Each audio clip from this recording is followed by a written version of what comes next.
And on this Friday, December 5th, 2025 edition of Newsmakers, U.S. Attorney General Pam Bondi is ordering federal agencies to ramp up investigations into extremist groups such as the Antifa movement.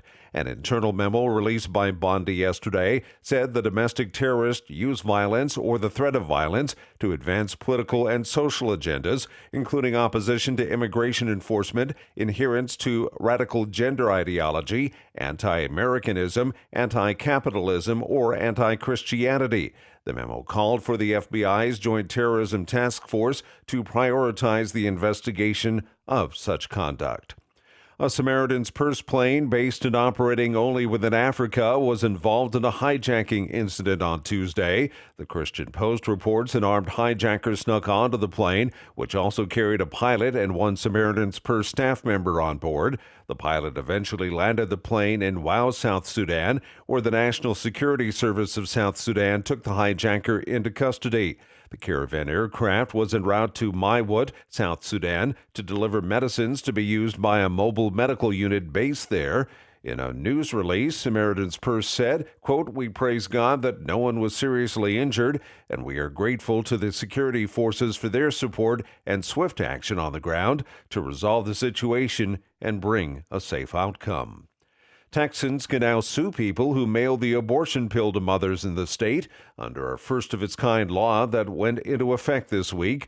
John Seago with Texas Right to Life says this will stop what has become a troubling trend. More evidence has come to light that this is an extremely dangerous medical practice for women. Seago says there are an estimated 19,000 orders of abortion pills coming to Texas each year. He says the law will have a huge impact. The drug makers are also eligible to be sued, although women who take abortion pills are not. New ballot language has been written for a measure that would repeal a Missouri constitutional amendment that enshrined a right to abortion. The Missouri Western District Court of Appeals rewrote the ballot language yesterday following a lawsuit. It was filed in response to a lower court's decision that certified Secretary of State Denny Hoskins' Amendment 3 language for the ballot. The suit claimed Hoskins' language for the measure included multiple subjects and did not accurately describe what would happen if the amendment were approved by the voters. Pope Leo XIV has taken his biggest step yet to correct one of Pope Francis's more problematic financial moves. He has canceled a special Holy See fundraising commission that was announced under questionable circumstances while Francis was hospitalized. Leo abrogated the commission statutes and fired its members in a decree yesterday.